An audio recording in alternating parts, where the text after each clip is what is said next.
Alright. I probably should have made a video yesterday. Yesterday was the 4th of July, 2024. And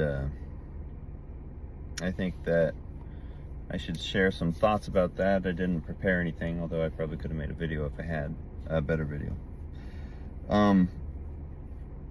What is the 4th of July? It seems like some people, maybe this has always been the case, but perhaps more people than in the past, don't really have much respect for this holiday. And I think it's because they don't really appreciate it the way that they potentially could or even should.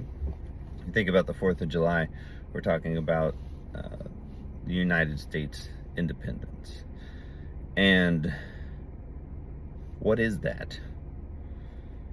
What it really is, I think, is a group of individuals who were under tyranny. A group of oppressed peoples coming together.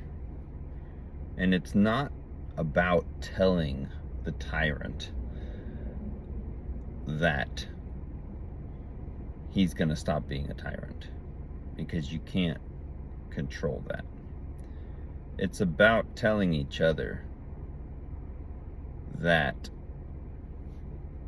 whatever may come, we're going to hold together.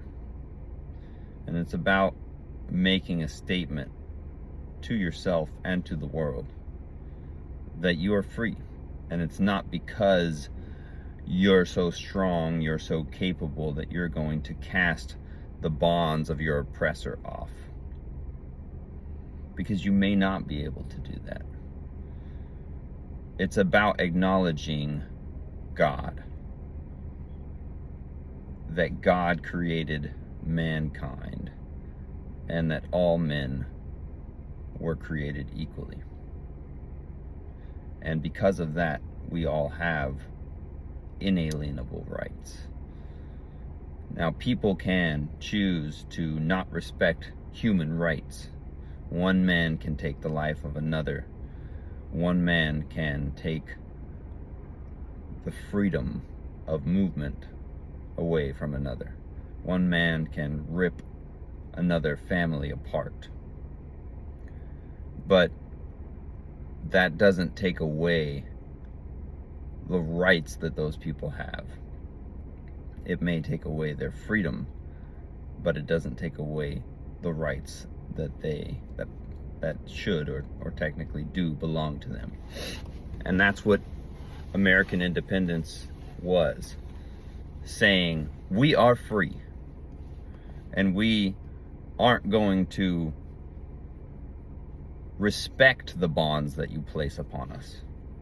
And if we can, we will throw them off if God is willing to support our cause.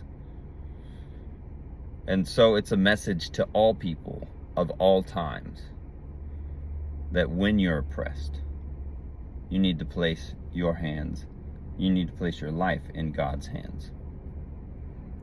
You need to choose not to respect the person who has oppressed you, the person who has been a tyrant against you, not to respect their tyranny, not to respect the bonds they place upon you, and to cast them off.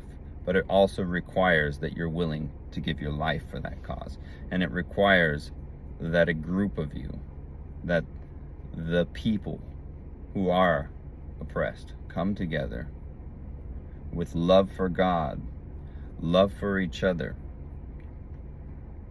and a willingness to die if they must die in order to acknowledge the freedom that they justly have because of how they were created in God. You can't do that without God. And you can't do that by complaining. You can't do that by demanding.